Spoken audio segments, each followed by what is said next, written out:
একদিন আমারি নাম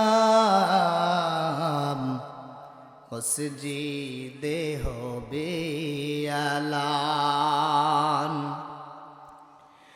তৈরি করো আর তৈরি রাখো, তৈরি করো আর তৈরি রাখো, ওই কবরের মাল সামান একদিন আমারি নাম মসজিদে হবে আলান। লা ইলাহা, সবাই লা ইলাহা ইল্লাল্লাহ।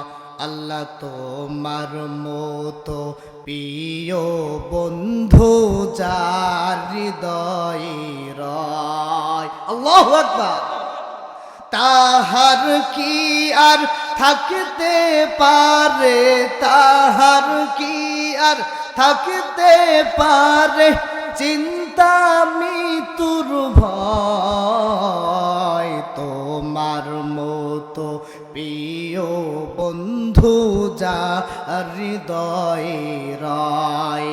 লা ইলাহা, সবাই একটু জবানটা লাড়া দিয়ে কোন লা ইলাহা, লা ইলাহা ইল্লাল্লাহ মুহাম্মাদুর রাসূলুল্লাহ। দুনিয়ার জমিনে কেউ থাকবো না রে মুসলমান, সবাইকে দুনিয়া ছেড়ে চলে যাইতে হবে। ও মুসলমান, আসার তো গ্যারান্টি আছে, যাওয়ার কোনো গ্যারান্টি নাই, ঠিক কিনা? আসার গ্যারান্টি আছে, যাওয়ার গ্যারান্টি নাই। এই জন্য আল্লাহ পাক ডাক দিয়ে কয়, এ আমার গোলামরা, আমি আল্লাহ পাক দুনিয়ার জমিনে তোমাকে 10 মাস 10 দিন মায়ের পেটে রেখেছি। এই মায়ের পেটে তোমাকে রাখার পর দুনিয়ার মুখ দেখাইছি রে গোলাম। আমি আল্লাহ পাক তোমাকে 10 মাস 10 দিন সময় দিয়ে তারপর দুনিয়ায় পাঠিয়েছি। রে গোলাম, তুমি কি জানো তোমাকে সময় দিয়ে দুনিয়ায় পাঠাইছি? গোলাম, তোমাকে 10 মাস 10 দিন সময় দিয়েছি, কিন্তু এই দুনিয়াতে পাঠার পর 1 সেকেন্ড রাখবো না, 1 মাস রাখবো না, 1 বছর রাখবো, এই খবরটা পৃথিবীর তোর মা জানে না রে গোলাম, তোর বাবা জানে না। একমাত্র গ্যারান্টি যুক্ত কথা আমি জানি আল্লাহ, একমাত্র মৃত্যুর সময়টা, তারিখ সময়টা আমি জানি আল্লাহ। আমরা যে মরে যাব, কখন মরব, দিনে মরব না রাতে মরব, এই গ্যারান্টি, এই সময়ের কথা জানেন কে? জবান খুলে বলেন, জানেন কে? সম্মানিত হাজিরিন, পবিত্র কুরআনুল কারীম থেকে আমি যে আয়াত তেলাওয়াত করেছি, এ যুবক, আজকে যুবকদের জন্য বিশেষ করে আলোচনাটা। এ যুবক, আজকে দুনিয়ার জমিনে আল্লাহ পাক বড় বড় নিয়ামত তোমাকে দিয়েছে, বড় বড় নিয়ামত আল্লাহ পাক দুনিয়ার জমিনে মানুষকে দিয়েছে। ও মুসলমান, আমি বলতে চাই, দুনিয়ার জমিনে আল্লাহ পাক কিন্তু আরো 2টা বড় নিয়ামত দিয়েছেন। সুবহানাল্লাহ পড়ে। আল্লাহ রব্বুল আলামিন ডাক দিয়ে কয়ে, বান্দা, একটু তোর মায়ের চোখটা দিয়ে তাকিয়ে দেখ, আমি আল্লাহ পাক কত নিয়ামত তোর জন্য দিয়েছি রে বান্দা। আমি আল্লাহ পাক সূর্যের আলো তোকে দিয়েছি, আমি আল্লাহ পাক তোকে বাতাস তোকে দিয়েছি, আমি আল্লাহ পাক তোকে পানি দিয়েছি, যেই পানি খেয়ে তোর কলিজা তুই শান্তি পাস। এরে গোলাম, আমি আল্লাহ পাক দেখ তো কত সুন্দর 2টা চক্ষু দিয়েছি, যেই চক্ষু দিয়ে তুই সারা পৃথিবী দেখতে পাস। আমি আল্লাহ পাক তোরে 2টা হাত দিয়েছি রে গোলাম, হাত দিয়ে তুই সব সময় সুস্বাদ খাবার তোর মুখের মধ্যে নিতে পারিস।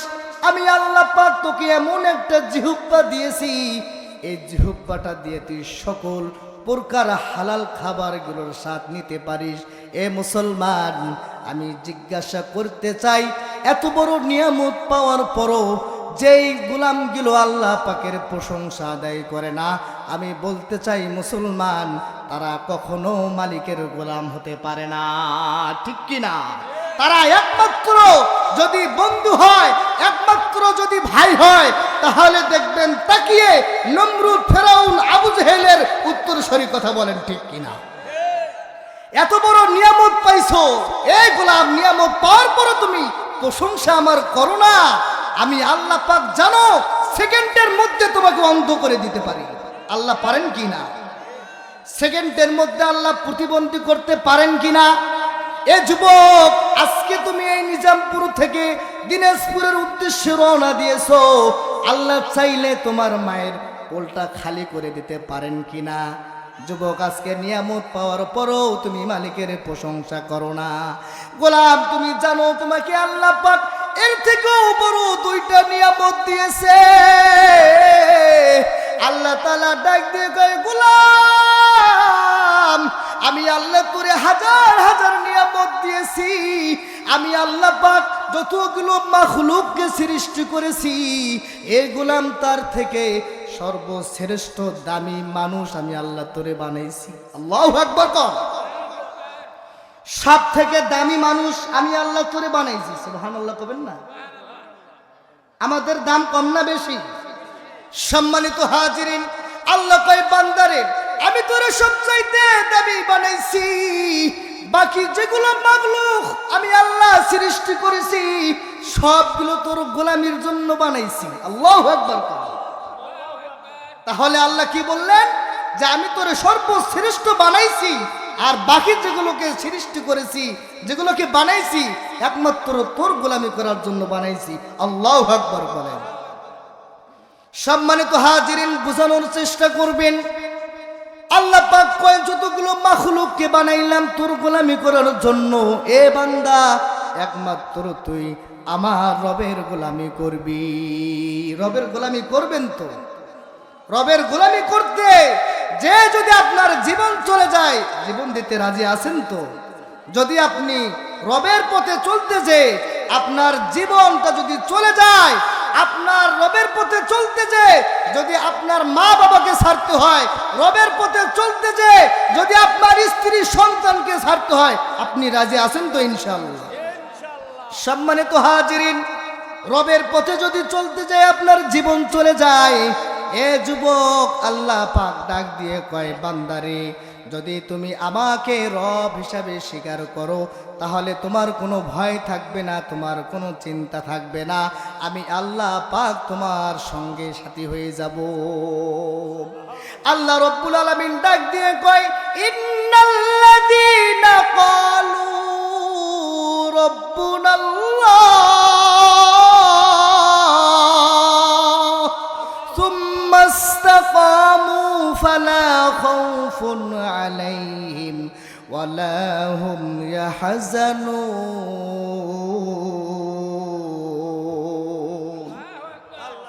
আল্লাহ রব্বুল আলামিন ডাক দিয়ে কয়, এ বান্দা, যখন তুই বলবি নিশ্চয় আমার রব আল্লাহ, আল্লাহ গ্যারান্টি দেয়, এ বান্দা, তোর যদি সারা পৃথিবীর মানুষগুলো যদি তোর পিছনে লাগে, তোরে যদি খারাপ কয়, আর তোকে যদি দুনিয়া থেকে ধ্বংস করে দিতে চাই, রে গোলাম, আমি আল্লাহ তোর সঙ্গে আছি, তোর কোনো চিন্তা নাই, ভয় নাই, এই দুনিয়াতে তোকে থাকার দরকার নাই।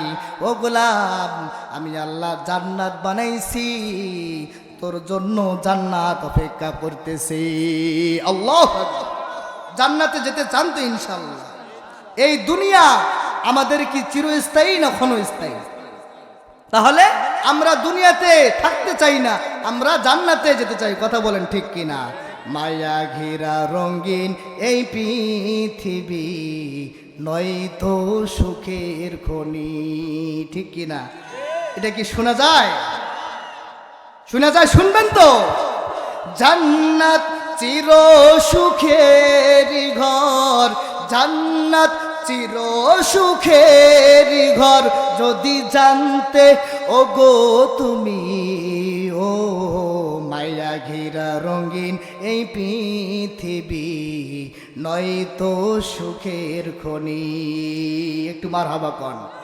সম্মানিত হাজিরিন, আল্লাহ পাক বললেন, এ বান্দা, আমার জন্য তোর জান্নাত অপেক্ষা করতেছে। এ নিজামপুর এলাকার যুবক, এ বাপজান, আল্লাহ পাক বললেন, আমি সকল মাখলুককে তোর গোলামি করার জন্য আমি তৈরি করেছি। আল্লাহ রব্বুল আলামিন ডাক দিয়ে কয়, এতগুলো নিয়ামত দিলাম, তাও তোর মন কি ভরে নাই? এ গোলাম, তাও কি তোর মন ভরে নাই? এ গোলাম, আমি আল্লাহ পাক তোর কাছে এমন দুইটা নিয়ামত দিয়েছি, যদি তুই লক্ষ লক্ষ টাকা খরচ করে যদি মক্কা মদিনা তুই যদি তওয়াফ করে আসিস, আমার কাবা যদি ছুঁয়ে আসিস, এ গোলাম, তোর এই হজ হতেও পারে, এই হজ কবুল হতেও পারে, না হতে পারে, কিন্তু আমি আল্লাহ পাক তোকে এমন দুইটা কাছের নিয়ামত দিয়েছি, এই নিয়ামতগুলোকে যদি তুই ধরে রাখিস, আমি আল্লাহ তোকে জান্নাতের গ্যারান্টি দিয়ে দিলাম। আল্লাহ রব্বুল আলামিন কয়, ও খোদা, রব্বুকা আল্লাহ তা'বুদু ইল্লা ইয়্যাহু ওয়া বিল ওয়ালিদাইনি ইহসানা।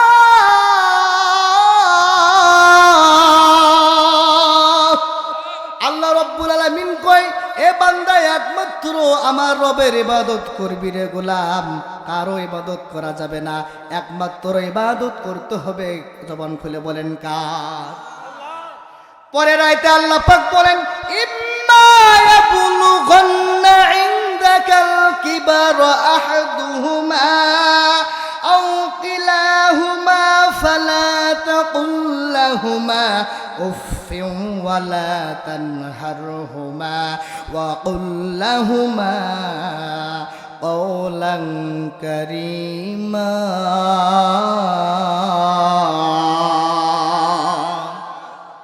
আল্লাহ রব্বুল আলামিন ডাক দিয়ে কয়, এ গোলাম, দেখ দেখ, আয়াতের দিকে লক্ষ্য করে দেখ রে গোলাম, আমি তো আল্লাহ তাআলা তোরে জানাই দিলাম, ও গোলাম, লক্ষ লক্ষ টাকা তুই খরচ করে যদি মক্কা মদিনায় নবীজির কবর যদি জিয়ারত করে আসো রে গোলাম, তোমার হজ কবুল হতেও পারে, তোমার হজ কবুল হতেও পারে, না হতেও পারে, কিন্তু আমি আল্লাহ তোরে এমন দুইটা নিয়ামত দিয়েছি, এই দুইটা নিয়ামতকে যদি খুশি রাখতে পারিস, আমি আল্লাহ জান্নাতের গ্যারান্টি দিয়ে দিলাম। সুবহানাল্লাহ।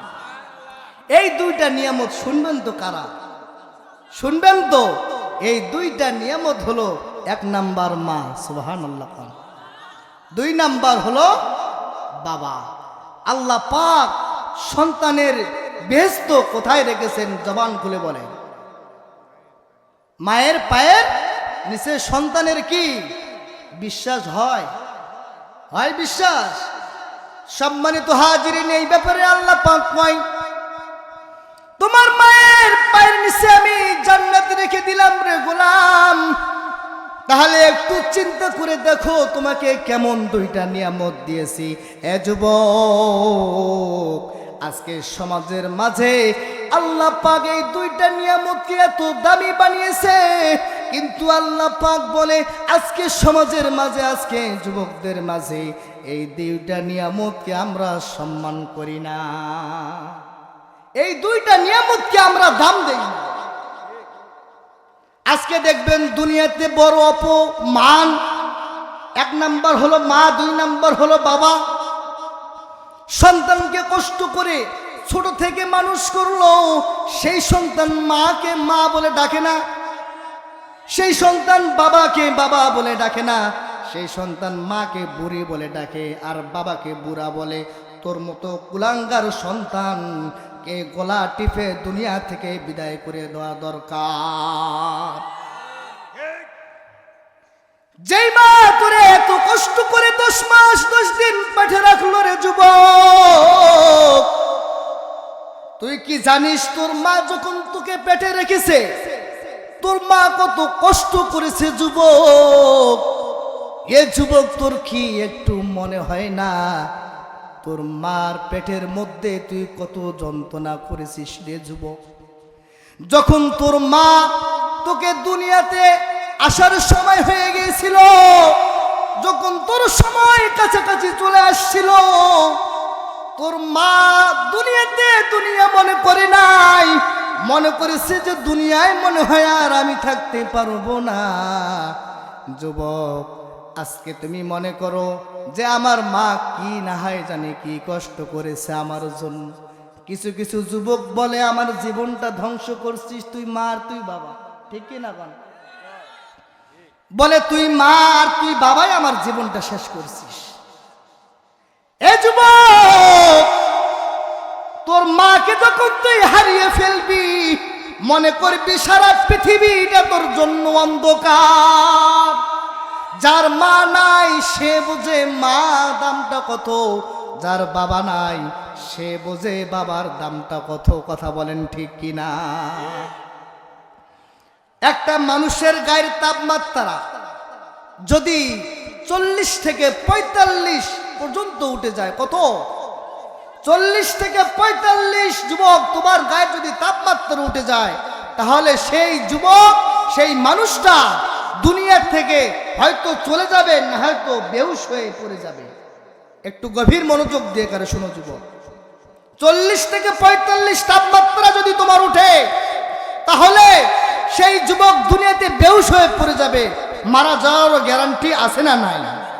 কিন্তু আল্লাহ পাক কয় যুবক, 40 থেকে 45 তাপমাত্রা উঠা মাত্রই তুই দুনিয়া থেকে বিদায় হতে পারিস।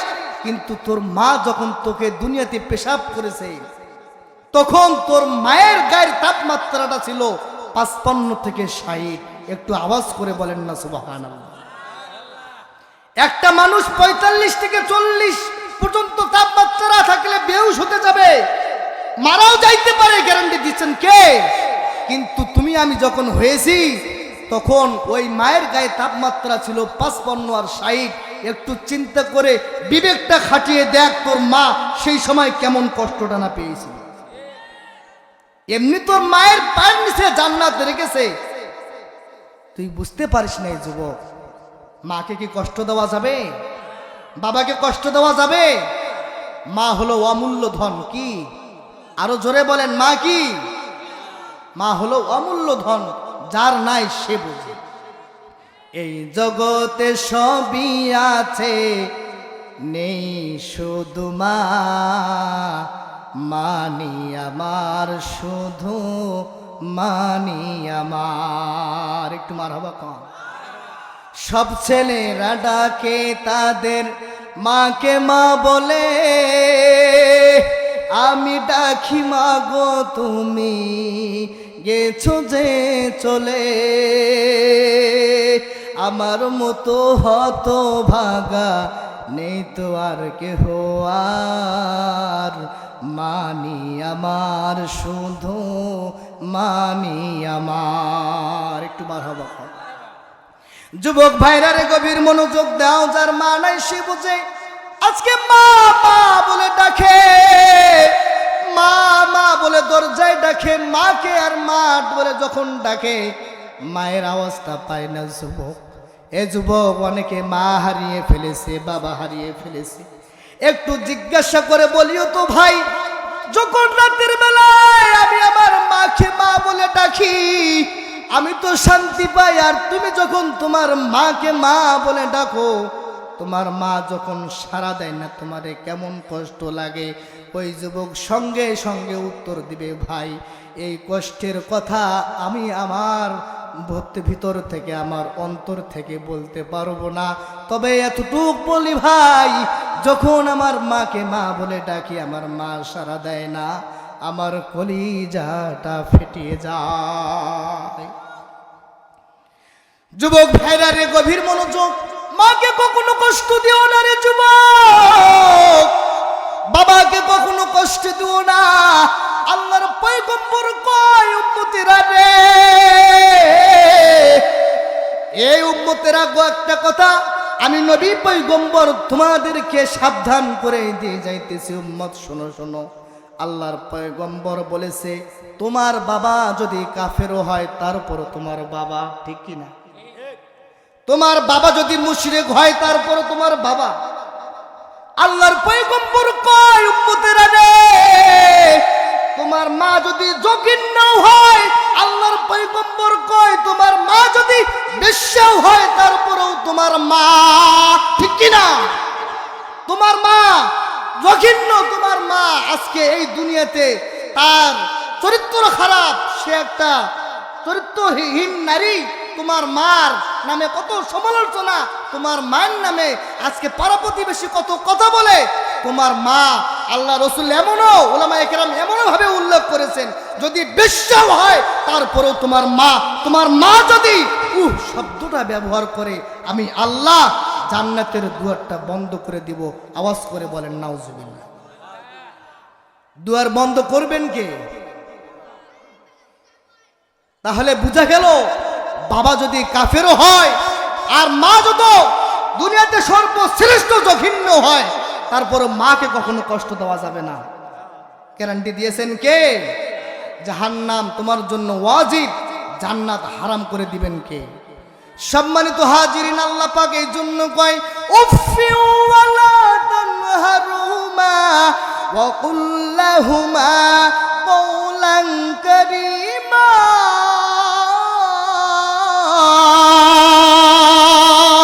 আল্লাহ রাব্বুল আলামিন ডাক দিয়ে কয় পৃথিবীর মানুষেরা রে, এই দুইটাই নিয়ামত আমি আল্লাহ তোমাকে দিয়েছি, একটা হলো মা আর একটা হলো বাবা। আল্লাহ পাক কয় তোমার বাবা যদি খুশি থাকে আমি রব খুশি, তোমার মা যদি খুশি থাকে আমি রব খুশি। মা তো সব সময় সন্তানের প্রতি খুশি থাকে, কথা বলেন ঠিক কিনা? একটু রাগ করেও যদি বলে তোর মতো সন্তান রাস্তায় পড়ে মরে না, তারপরে একটু যাই দেখবেন আড়ালে চোখের পানি ফেলে মা কান্না করে, কেন জানি সন্তানটাকে এমন একটা আঘাত দিলাম, ঠিক কিনা? এরে যুবক, তোর মা তোকে কত ভালোবাসে যুবক। এ যুবক, তোর মা তোকে ভালোবাসে, তোর মায়ের দোয়া তোর পিছনে আছে বিদায় আজকে দুনিয়ায় তুই ভালো আছিস, ঠিক কিনা? তোর মায়ের দোয়া আছে বিদায় আজকে তুই টাকাওয়ালা হয়েছিস, তোর মায়ের দোয়া আছে বিদায় আজকে তুই দুনিয়াতে সম্মান ইজ্জত পেয়েছিস, কথা বলেন ঠিক কিনা? মায়ের দোয়া কেমন, মায়ের দোয়ার কত দাম। এ যুবক, পয়গম্বর মুসা আলাইহিস সালাতু ওয়াস সালামের কথা মনে পড়ে গেল। আল্লাহর পয়গম্বর মুসা একদিন আল্লাহকে ডাক দিয়ে কয় আল্লাহ আমার তো একটা প্রশ্ন আপনার কাছে আছে, ওগো আল্লাহ আমি কি আপনাকে প্রশ্নটা করতে পারি? আল্লাহর পয়গম্বর মুসা কিন্তু আল্লাহর সঙ্গে বেশি কথা বলতেন, সব সময় কথা বলতেন। আর হাদিসের মধ্যে প্রমাণ হয়েছে আল্লাহর পয়গম্বর মুসা একটু তোতলা ছিলেন। কি ছিলেন? মানে কথাগুলো স্পষ্ট হইতো না। কিন্তু বলেন তো মুসা নবী রাগ কম ছিল না বেশি ছিল? আওয়াজ করে বলতে হবে, রাগ কম ছিল না বেশি ছিল? আপনারা শুনেছেন যে জান আমাদের কবজ করতে আসে সেই ফেরেশতাটার নাম কি বলেন তো? নামটা কি? এই আজরাইলের একটা চোখের সমস্যা আছে, আপনারা জানেন? এই আজরাইলকে থাপ্পড় মেরেছিল কোন নবী আপনারা জানেন? কোন নবী থাপ্পড় মেরেছিল? একটাই শুধু ভুল ছিল, পয়গম্বর মুসা ছিল সোজা মানুষ। কি মানুষ? এই আঙ্গুলটার দিকে তাকান, এই নখটা সোজা না, এরকম সোজা ছিল, বেঁকা ছিল না পয়গম্বর মুসার মতো। যদি আজকে দুনিয়ার জমিনে আল্লাহর পয়গম্বরের একটা উম্মত এইরকম থাকতো তাহলে বাংলার জমিনে আর মুনাফিক নাস্তিকরা আর আমাদেরকে ডিস্টার্ব করতে পারতো না, কথা বলেন ঠিক কিনা? সম্মানিত হাজিরিন, পয়গম্বর মুসার কথা বলতেছি, খুব রাগী ছিলেন। আজরাইল আলাইহিস সালাম জান কবজ করতে এসেছে। আজরাইল আলাইহিস সালাম যখন জান কবজ করবেন আল্লাহ বলেছেন যাও জান কবজ করে নিয়ে আসো। কিন্তু আজরাইল পয়গম্বর মুসাকে চেনে নেই। মুসাটাকে, মুসা পয়গম্বর যে সোজা এটা জানতো না। পয়গম্বর মুসাকে সালাম দেয়নি, বেয়াদবি করার কারণে আজরাইলকে থাপ্পড় মেরে দিয়েছে। তাহলে চিন্তা করেন আজরাইলকে থাপড়া কি সোজা না সহজ না কঠিন? আপনি মনে করছেন যে আমার কাছে আজরাইল আসবে আর থাপ্পড় মারবো, পারবেন কখনো? মুসা নবী সেই নবী থাপ্পড় মারছে। আজরাইল চলে গেলেন আল্লাহর কাছে, আল্লাহ আমি আজরাইল, আমি তো মানুষের জান কবজ করতে পারি, জান কবজ করতে আমি যাই, আপনি তো আমারে পাঠান। ও আল্লাহ, আপনি মানুষের কাছে পাঠিয়েছেন, সে তো মানুষ নয়, সে তো আমার থেকে বড় আজরাইল। আল্লাহু আকবার কোন, সে তো আমার থেকে বড় আজরাইল, আর আমি তো জান কবজ করি, আর সে তো আমার থেকেও বড় আজরাইল, মনে হয় আমার জানটাই কবজ করে। আল্লাহ কয় আজরাইল কারণটা কি? বলে আল্লাহ আমি তো পয়গম্বর মুসাকে বললাম, ও মুসা পয়গম্বর আমি আপনার জান কবজ করতে এসেছি। আল্লাহ ডাক দিয়ে কয় আজরাইল তুমি কি জানো আমার মুসার রাগ কেমন? আজরাইল ডাক দিয়ে কয় আল্লাহ আমি তো জানি না আপনার পয়গম্বরের কেমন রাগ, কেমন অভিমান। আল্লাহ তাআলা ডাক দিয়ে কয় আজরাইল আমার পয়গম্বর মাঝে মাঝে আমারও রাগ দেখায়। সুবহানাল্লাহ কোন, এই মহব্বত মুসা পয়গম্বরের আর আল্লাহর মধ্যে এই মহব্বত সৃষ্টি করছেন আল্লাহ। এত মহব্বত ছিল, মুসা নবী একটু তোতলা ছিল বিদায় আল্লাহ তার সঙ্গে বেশি কথা বলতেন। সুবহানাল্লাহ কোন। আল্লাহ রাব্বুল আলামিন ডাক দিয়ে কয় আজরাইল আমার মুসার রাগ একটু বেশি, মাঝে মাঝে আমারও প্রশ্ন করে আল্লাহ আমি যদি আল্লাহ হইতাম আর তুমি যদি মুসা হইতা তাহলে কেমন হইতো। দেখছেন কি প্রশ্ন করে আল্লাহকে। সম্মানিত হাজিরিন, মুসা নবী ছিলেন সোজা নবী। কি নবী? সোজা নবী। পয়গম্বরকে ডাক দিয়ে কয় ও পয়গম্বর আমি তো আপনার কাছে আজরাইল পাঠাইলাম, আপনি তো আজরাইলকে থাপ্পড় মারছেন, আজরাইল আর তো যাইতে চায় না। আল্লাহর পয়গম্বর মুসা ডাক দিয়ে কয় আল্লাহ আপনার আজরাইল তো আমার কাছে এসেছে, বেয়াদবিটা কি করেছে আপনি তাকে বলেন। আল্লাহ ডাক দিয়ে কয় আজরাইল আমার পয়গম্বরকে তুমি কি বলেছো? আজরাইল ডাক দিয়ে কয় মালিক আমি তো যে বলেছি মুসা ও পয়গম্বর চলেন চলেন, আপনার হুকুম হয়ে গেছে, আপনার জান আমি কবজ করব।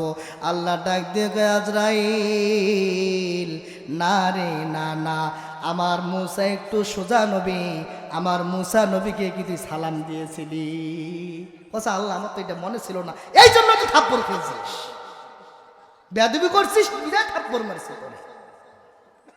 যা এবারে যা সালাম দিবি আর জান কবজ করতে আসবি, জানটা কবজ করে নিয়ে আসবি। বলে আল্লাহ আমি আর খবরদার যাব না, ওই নবীর কাছে আমার আর পাঠাইয়েন না, আমি আর যাব না। বলে যাও এইবার। আজরাইল সালাম আসলেন, পয়গম্বর মুসার জান কবজ করে নিয়ে গেলেন, সালাম দিলেন, জান কবজ করে নিয়ে গেলেন। তাহলে একটু চিন্তা করে দেখেন কেমন রাগী নবী ছিলেন আর কেমন সোজা নবী ছিলেন, কথা বলেন ঠিক কিনা।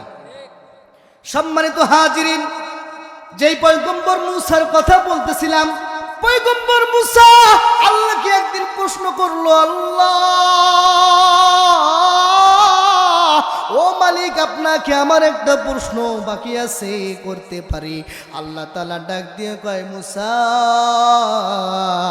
বলো বলো তোমার কি প্রশ্ন বাকি আছে? এ যুবকে বাজান আমার বন্ধুগণ, এই নিজামপুরের যুবক গভীর মনোযোগ দিয়ে গারে শোনো, আল্লাহ পয়গম্বর মুসা কি প্রশ্ন করেছিলেন। ও যুবক বুঝাইতে চাচ্ছি, মা বাবা যে কত বড় সম্পদ, মা বাবা যে কত বড় দামি জিনিস।